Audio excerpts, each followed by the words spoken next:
আপনাদেরকে একটা উদাহরণ শোনাই। হযরত ইউসুফ আলাইহিস সালাতু ওয়াস সালাম, নাম শুনছেন তো? দুনিয়ার মধ্যে আমাদের নবী ছাড়া সাল্লাল্লাহু আলাইহি ওয়াসাল্লাম সবচাইতে সুন্দর হিসাবে আল্লাহ যাকে বানাইছেন, নবী ইউসুফ। মিশরে যে কোনো ভাবে ভাইদের কারণে মিশরে চলে গেছেন। ওখানের যে মিশরের যিনি ছিলেন মন্ত্রী, খাদ্যমন্ত্রী, তিনি তার স্ত্রী জুলাইখা হযরত ইউসুফের প্রেমে পড়ছে। মিশরের তার প্রেমে পড়ছে না, হযরত ইউসুফও প্রেম করছেন, নাউজুবিল্লাহ। এক পক্ষ, এখানে কয় পক্ষ? নানান ভাবে চাইছে, ফুসলাইতে পারে নাই। একদিন জুলাইখা কি করছে? অন্দরমহলে ঢুকাইছে। অন্দরমহল মানে কত? 7 দরজার ভিতরে। কয় দরজার ভিতরে? একেবারে ভিতরে। সাথে যাওয়ার সময় নিজের বাদীরও নিয়ে গেছে। বাদী ভেতরে ঢোকার পর এইবার বাদীকে বলল, বাহিরে যাবা আর একটা একটা দরজায় তালা লাগাইতে লাগাইতে যাইবা। এখন দরজা বন্ধ, ভিতরে হযরত ইউসুফ আর জুলাইখা একা। হযরত ইউসুফ পড়ছেন ভয়ঙ্কর এক বিপদে। বিপদের মৌলিক কারণ মুফাসসিররা লেখেন 3টা। এক হচ্ছে চারদিকে বন্ধ, ঘর আটকায় রয়েছে, বের হওয়ার কোনো রাস্তা নাই, এক বিপদ। দ্বিতীয় বিপদ হচ্ছে নিজের বসের স্ত্রীর আহ্বান প্রত্যাখ্যান করাও আরেক বিপদ। 3 নম্বর বিপদ হচ্ছে হযরত ইউসুফ নিজেও তো একজন যুবক। এই গোপনে একজন নারীর আহ্বানকে প্রত্যাখ্যান করাটাও এক কঠিন বিষয়। এই পুরা প্রসঙ্গটাকে আল্লাহ তাআলা সূরা ইউসুফের 23 নম্বর আয়াত থেকে লম্বা আলোচনা করেছেন। 4টা আয়াত প্রায়। আল্লাহ বলেন, وراودته التي هو في بيتها عن نفسه وغلقت الأبواب وقالت هيت لك قال معاذ الله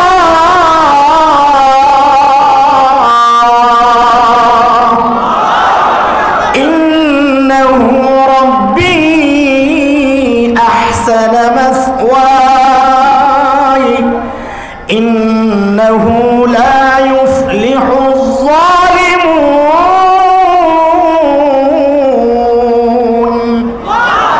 হযরত ইউসুফ বিপদে পড়েই দিছেন আল্লাহরে ডাক, ও আল্লাহ আমারে বাঁচাও, মাআযাল্লাহ। মাঝখানের আয়াত 24 নম্বরে আল্লাহ বলেছেন, আমি বাঁচাইয়া দিছি। কাযালিকা লিনাসরিফা আনহু সুআ ওয়াল ফাহশা, আমি বাঁচাইয়া দিছি। কেমনে বাঁচাইছেন?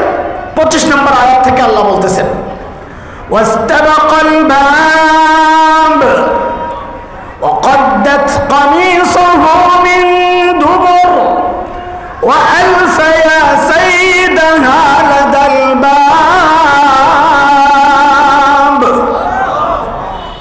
দৌড় দিছেন হযরত ইউসুফ দরজার দিকে। আচ্ছা, হযরত ইউসুফ দেখছেন না দরজা বন্ধ? দেখছেন তো? দেখার পরে ওর দৌড় দিলেন যে তিনি বুঝেন নাই, এই বুঝ নাই যে দরজা বন্ধ, আমি দৌড়াইলে কাজ হবো না, জানেন না? দৌড় দিছেন, এটা নবীওয়ালা ঈমান। হযরত ইউসুফ চিন্তা করছেন, আমি যে আল্লাহকে ডেকেছি, ওই আল্লাহ আমাকে এখানে অসহায় অবস্থায় একা থাকতে পারেন না, ব্যবস্থা একটা করবেনই। যা করে আল্লাহ দিছেন দৌড়। বাস আল্লাহর উপর তাওয়াক্কুল করে দৌড় দিছেন। জুলাইখাও পিছনে পিছনে যায়, পিছন দিয়ে থাবা মারছে জামাই পিছনে, একদম থাবার লগে জামা লেছে ছিঁড়া। দরজার সামনে যাওয়ার সাথে সাথেই দরজা খাট করে খুলে গেছে। শুধু একটু বলে যান আমাকে, এই দরজা খুলছেন কে? বাস এটা খালি মনে রাখেন, পরে এসে জয়েন দেবো সবগুলার ইনশাআল্লাহ। দ্বিতীয়, তৃতীয়, চতুর্থ, পঞ্চম, ষষ্ঠ সব দরজার সামনে যায় আর খাট করে খুলে যায়। সপ্তম দরজা খোলার সাথে সাথেই যায়া পড়ছে মিশরের গভর্নরের সামনে, আজিজে মিসর। বেটি জামাইয়ের সামনে পইরাই নগদে পোল্ট্রি মাছ। পোল্ট্রি বুঝেন তো না? হ্যাঁ, পোল্ট্রি মাইরা কি বলে, قالت ما جزاء من أراد بأهلك سوء, আপনার স্ত্রীর সাথে অপকর্মের চেষ্টা যে করলো তার কি শাস্তি হওয়া উচিত। দেখছেন নি বললি, দোষ করলো নিজে, চাপায় আরেকজনের কান্দে, এটাকেই বলে হাসিনা স্টাইল। এই স্টাইলের নাম কি? আরে জোরে কর, এই স্টাইলের নাম কি? এটার ব্যাখ্যা হইল দোষ করে নিজে, চাপায়, এটা শিখছে শয়তান থেকে। কার থেকে? এটা মাথায় সবগুলোর জয়েন্ট আছে। এটা শিখছে কার থেকে? সূরা আরাফের 16 নম্বর আয়াতে দেখেন এই কামটা সর্বপ্রথম শয়তান করছে। কি শয়তান কয়? قال فبما أغويتني لأقعدن لهم صراطك المستقيم। আল্লাহ যাদের কারণে আমারে তাড়াইছেন, কাদের কারণে তাড়াইছে? কেউ কেউ ধোকায় পড়ে গেছে, কেউ কেউ সহি জবাব দিচ্ছে। যাদের কারণে তাড়াইছেন মানে আদম আর হাওয়ার কারণে। শয়তান বুঝি সেজদায় পড়ে গেছে, অপরাধ করে নাই। শয়তানকে আল্লাহ তাড়াইছেন শয়তানের নিজের কারণে। কথা বলেন, দয় কয় যাদের কারণে, মানে শুরু হয়েছে ওখান থেকে এই গন্ডগোল। দোষ করছে নিজে, চাপাইছে আরেকজনের কান্দে। আমরা এর শয়তানি স্টাইল না কইয়া ধারে কাছে যেটা আছে এটার নাম দিয়েছি হাসিনা স্টাইল। আসলে স্টাইলটা কার? শয়তানের। বলেন না আসলে স্টাইল কার? তো নাম দিলাম হাসিনা স্টাইল। নামের পরিবর্তন, জিনিস এক। জিনিস হ্যাঁ, বুঝালেন কথাবার্তা, সব ব্যাখ্যা দেওয়া যায় না। আচ্ছা বুঝলে ভালো। পোল্ট্রি মাইরে কর তোমার স্ত্রীর সাথে অপকর্মের চেষ্টা যে করলো তার কি শাস্তি হওয়া উচিত।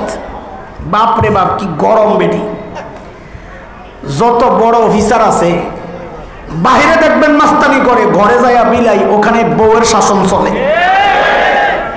জুলাইখা এই কথা বলে যে আপনার স্ত্রীর সাথে অপকর্ম যে করেছে তার শাস্তি কি হওয়া উচিত। বইরা শাস্তির বিবরণ নিজেই দিতেছেন। কই দুইটা শাস্তি একটা হওয়া উচিত। কি সেটা? ইল্লা আইয়ুসজান, ওই ওরে আয়না করে ঢুকান। কোন জায়গায়? আর ওই সময় আয়নাঘর কেমন আছে আমি কি জানি নাকি, কইছে জেলখানা আর কি, আমি আয়নাঘর কইলাম। অথবা রিমান্ডে নিয়ে একটা কঠিন পিটা লাগান। আজিজে মিশর তো পুরা বেকুফ হয়ে গেছে। এটা কি? উনি ইউসুফকেও চিনে আলাইহিস সালাম, নিজের বউরও তো কম চিনে না। কিন্তু এখন সামনাসামনি যখন কইছে বেরিয়ে, এখন কি করব? ইউসুফ খবর কি? হযরত ইউসুফ বলেন ক্বালা হিয়া রাওয়াদাতনি আন নাফসি, আমি কিচ্ছু করি নাই, যা করছে বেরি করছে। এখন মিশরের গভর্নর ইউসুফ আলাইহিস সালামকে বলেন কি, তুমি যে করো নাই, খেয়াল করেন সূক্ষ্ম বিষয়, তুমি যে করো নাই এটার প্রমাণ দাও। কারবার দেখেন তো, দুনিয়ার আদালত, ইসলামী শাসন ব্যবস্থা, বিচার ব্যবস্থায় প্রমাণ দেয় যিনি বাদী, আসামি না। প্রমাণকে দেয় যে দাবি করে, সে প্রমাণ দেয়। আমরা বলি আল বাইয়িনাতু আলাল মুদ্দাই। প্রমাণ দেয় বাদী। এখানে বাদী জুলাইখা অভিযোগ করছে ইউসুফ আলাইহিস সালামের বিরুদ্ধে। তা আপনারাই বলেন তো এখানে প্রমাণ কার দেওয়ার কথা? জোরে কর। নিয়মে প্রমাণ কার দেওয়ার কথা? অথচ প্রমাণ চাওয়া হচ্ছে কার কাছে?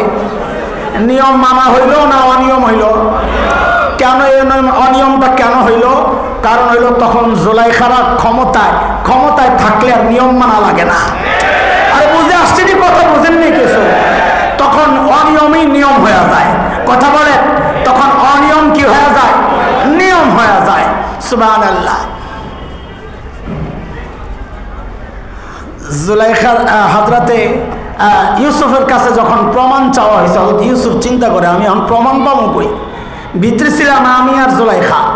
জুলাইখা অভিযোগকারী, আমাকে অভিযুক্ত করা হয়েছে। আমরা মানুষ দুইজন, প্রমাণ আসবে কোত্থেকে? কিন্তু ভরসা হারান নাই। আমি যে আল্লাহকে দেখেছি, প্রমাণের ব্যবস্থা আল্লাহই করবেন। চিন্তা করতেছেন কি করবে। এর মধ্যে জুলাইখার এক ফুফাতো বোন আসছিল বেড়াইতে, তার ছোট্ট এক দুধের বাচ্চা, এখনো কথা বলার মতো বয়স হয় নাই, দুধ খায়। ওইটা ভিতর থেকে এমন কান্না শুরু করছে, ওয়া ওয়া ওয়া, যেন মেশিন একটা জায়গায় দিছে, কান্নার থামে না। কাহিনী হয়েছে, আল্লাহ আমার সাক্ষী বাইর করছে, সাক্ষী দিব ওই পিচ্ছি। জুলাইখা মনে মনে বলে কি, সান্দু খাইছ ধরা। অস্বীকার করত, বিষয়টা মীমাংসায় যাওয়া কঠিন ছিল। দলিল আমার কাছেও নাই, তোমার কাছেও নাই। অস্বীকার করলে বিষয়টা সংশয়ের মধ্যে চলে যেত। এখন পিচ্চিরে যে সাক্ষী বানাইছ, পিচ্চিরে আইনা ডাইকে জিজ্ঞেস করবে, রে পিচ্ছি অপরাধ কে করছে? পিচ্ছি করবো ওয়া ইউসুফ না জুলাইখা, ওয়া আরে একটা ক ওয়া। এমনই তো হওয়ার কথা, তাই না?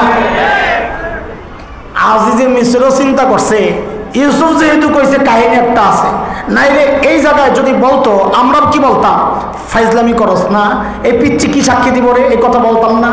আরে কথা বলেন, বলতেন না?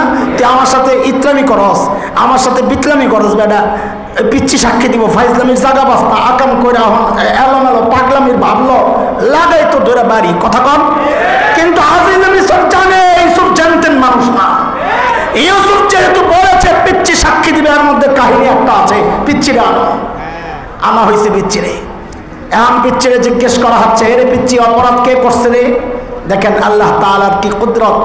পিচ্ছি যদি সরাসরি বলতো যে অপরাধী জুলাইখা, ইউসুফ নিরপরাধ, তাহলে ওরা বলার একটা সুযোগ পাইতো। ওই সময়ে জাদুবিদ্যার খুব চর্চা চলতেছিল, ওরা বলার একটা সুযোগ পাইতো যে ইউসুফ জাদু করে এই পিচ্চির মুখ দিয়া কথা বের করে ফেলছে। আল্লাহ কাহিনী ওইটা করার নাই। আল্লাহ এমন ভাবে ধরছেন, আমরা হইলে বলতাম আর কি ছাই দিয়া ধরছে, ছুটার কোনো সুযোগ নাই। আল্লাহ পিচ্চির মুখ দিয়া কথা তো বের করছে, প্রমাণ সহ কথা বের করেছে। পিচ্চি কি বলে, ইন কানা কামিসুহু কুদ্দা মিন ক্বাবল ফাসাদাকাত ওয়া হুয়া মিনাল কাযিবিন ওয়া ইন কানা কামিসুহু কুদ্দা মিন দুবুর ফাকাযাবাত ওয়া হুয়া মিনাস সাদিকিন। পিচ্চি বলে কি, ইউসুফের জামা চেক করেন। কি চেক করতে কয়? জামা চেক করুন মানে কাহা দেখেন জামা চেক করেন। যদি দেখেন জামা সামনে দিয়া ছিড়া, তো মনে করবেন জুলাইখা ঠিক আছে, ইউসুফ অপরাধী, ইউসুফ হামলা চালাইছে। জুলাইখা নিজেকে রক্ষার জন্য, আত্মরক্ষার্থে ইউসুফরে যে ধাক্কা ধুক্কা দিয়েছে, সামনে দিয়া জামা ছিড়লেছে। আর যদি দেখেন জামা পেছন দিয়া ছিড়া, তো মনে করবেন জুলাইখা অপরাধী, ইউসুফ নিরপরাধ। ইউসুফ পালাতে গেছে, জুলাইখা পেছন দিয়া যে থাবা মারছিল, জামা টাইম না পেছন দিয়া ছিড়লিস। হায় আল্লাহ, এখন জামা চেক করে দেখে জামা পেছন দিয়া ছিড়া হয়েছে নি কেস ফিটিং। আজিজে মিশর জামা পেছন দিয়া ছিড়া দেখে কি বলতেছে, ফালাম্মা রাআ কামিসাহু কুদ্দা মিন দুবুর ক্বালা ইন্নাহু মিন কাইদিকুম ইন্না কাইদাকুন্না আযীম।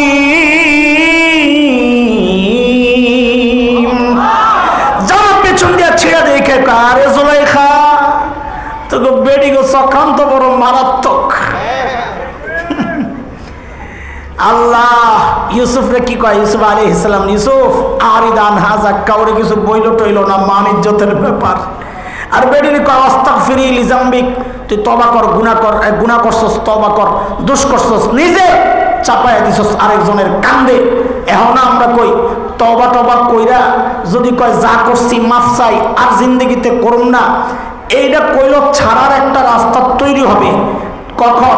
যদি কয়ার জিন্দিগিতে রাজনীতি করুন না, সাথে যারা যারা এই গণহত্যায় জড়িত ছিল এদেরও শাস্তি হবে। এই তিনটা শর্ত যদি মানে, তো আমরা মাফ করতে রাজি আছি। আর নাইলে এই মাফ তুমি আগেও চাইছ। ওই যে গ্লিসারিন শহরের মধ্যে মাইকা কেমনে কেমনে কাঁদছ, রেন্টুর বই বললে বোঝা যায় তুমি যে কত সুন্দর অভিনয় করতে পারো। আরে বলাবেন পড়ার দরকার নেই, এগুলো হয়তো নষ্ট হয়ে যাবো, আল্লাহ মাফ করুক। আল্লাহু আকবার। এ দোস্ত চলেন আমরা যাই, হযরত ইউসুফকে বাঁচাইছেন কে? দরজা খুলছেন কে? বাচ্চার মুখ দিয়ে প্রমাণ সহ কথা বের করেছেন কে? কথা বলেন। কি জন্যে? আল্লাহ তার নবীকে বাঁচানোর জন্য সব কিছু করেছেন। তার মানে নবীরা যে কোন নবী যে গুনাহ করেন নাই এর একটা মৌলিক কারণ, এবং এটাই আসল কারণ, সমস্ত নবীকে আল্লাহ নিজে বলেন না, আল্লাহ নিজে।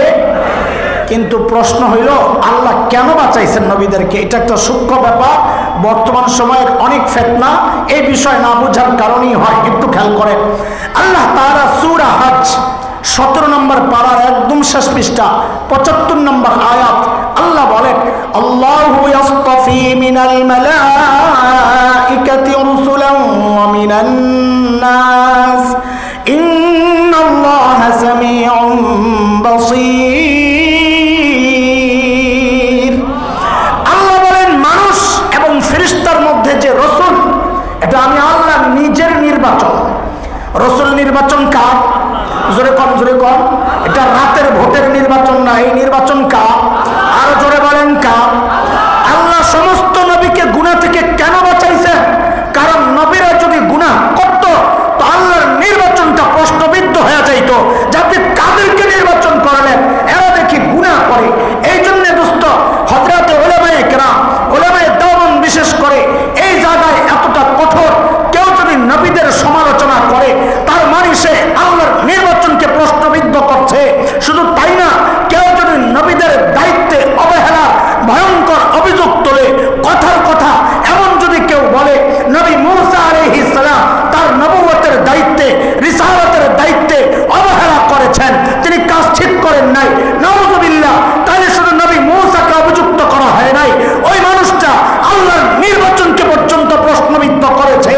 এই বক্তব্য যে দিবে, এই চিন্তা যারা ধারণ করবে এবং তাকে যারা ভক্তি সহ মানবে, আল্লাহর কথা একটাও হকপন্থী কেউ হইতে পারে না। সবগুলো বাতিল, গুমরাহ, পথভ্রষ্ট, একদম আহলুস সুন্নাহ জামাত থেকে বাইরে চলে গেছে। উলামায়ে কেরাম এই জায়গায় এত কঠোর কেন বুঝতেছেন কিছু? নবীদের একটু সামান্য দোষ বের করতে পারা মানে হচ্ছে আল্লাহর নির্বাচনকে প্রশ্নবিদ্ধ করা। এটা আমরা করব না ইনশাআল্লাহ। বলেন নবীদের ব্যাপারে জবান বন্ধ, বলেন ইনশাআল্লাহ। আরেকটা শ্রেণী আছে তাদের ব্যাপারেও জবান বন্ধ, সাহাবায়ে কেরাম। খবরদার, এই দুই পক্ষ নিয়ে কখনোই মন্তব্য করব না, এমন কোনো কথা বলবো না যে তাদের কোনো রকমের ইজ্জতে আঘাত আসে। রাজি আছি তো ইনশাআল্লাহ? হ্যাঁ হ্যাঁ, নবী নিয়ে কথা বলবো না, সাহাবী নিয়ে কথা বলবো না, বলবো শুধু আমাদের বড়দেরকে নিয়ে, ফেসবুকে যাদেরকে নিয়ে লেখা যায় ওটা চালু থাকবে, তাই না? না লিখিস, ভালো করে লিখিস। মুশতাকুর নবী সাহেবের এই সমস্যা, আরিফ বিন হাবিব সাহেবের এই সমস্যা, হাসান জামালের তো সমস্যার অভাব নাই, শাহেখ যাত্রাবাড়ির এই সমস্যা, মামুনুল হকের এই সমস্যা, চরমনের হুজুরের এই সমস্যা, লিখতে থাক, লিখতে থাক। তুমি তো বহুত বড় আল্লাহওয়ালা বুজুর্গ জিব্রাইল, তো তুমি লিখবা না তো কে লিখবে? লিখতে থাকো, লিখতে থাকো। আরে যাদের সমালোচনা করছো প্রত্যেককে প্রত্যেকের জায়গায় রেখা ওই জায়গার একজন বিকল্প বাইর করো, করো ভাই। মামুনুল হকদের সমালোচনা করা যায়, কিন্তু এমন একজন আঙ্গুল তুলে বাতিলের বিরুদ্ধে চক্রাঙ্গা কথা বলার মতো বিকল্প আরেকজন বাইর করো। চরমনের পীর সাহেবের সমালোচনা করা যায়, কিন্তু লক্ষ লক্ষ মানুষের হেদায়েতের জরিয়া হয় এমন বিকল্প আরেকজন বাইর করো। শেখ যাত্রাবাড়ির সমালোচনা করা যায়, কিন্তু সারা ওলামার দায়িত্ব নেওয়ার মতো বিকল্প আরেকজন বাইর করো। আর সমালোচনা করা যায়, কিন্তু বিকল্প বাইর করা যায় না। এই জন্য বলি আল্লাহর রাস্তে নিজের কলম গুটাও, হাত সামলাও, জবান সামলাও। আল্লাহর কসম, তোমার অনুসরণ যারা করবে, তোমার ছোটরা তোমার সমালোচনা করবে না। মনে রাখো, তোমাকে জুতা দিয়া পিটাবে, জুতা দিয়া পিটাবে। আল্লাহ হেফাজত করো। ওলামাদের ব্যাপারেও জবান বন্ধ ইনশাআল্লাহ, ঠিক আছে? হ্যাঁ, মনে থাকবে তো ইনশাআল্লাহ? বলেন থাকবে তো ইনশাআল্লাহ? আচ্ছা ঠিক আছে। বলেন আমার দিকে তাকান, আসলে তো দেখবেনই। অ্যাঙ্গেল থেকে দেখলে তো ভালো দেখা যায় না, সামনাসামনি দেখলে ভালো দেখা যায়, ঠিক না? মাশাআল্লাহ। হ্যাঁ, কই কিরে তোরা কি জাতা দিতেছস নাকি? এতক্ষণ লাগে কেন আইতে? জুয়ার মানুষ কুটকুট করে আয় পড়বা, আমি না মোটা সোটা হাঁটতে পারি না।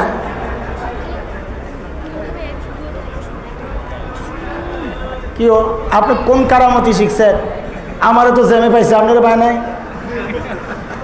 এরা শাহেখ গহরপুরি রহমতুল্লাহ আলাইহির ব্যাপারে শুনছি আমরা অনেক, যে হযরত আসর পড়ছেন ময়মনসিং, ইফতার করছেন সিলেট যাইয়া, কেমনি কি জানি না, এগুলো বললেও তো সমস্যা, তোরা এগুলো আবার ট্রোল করবি।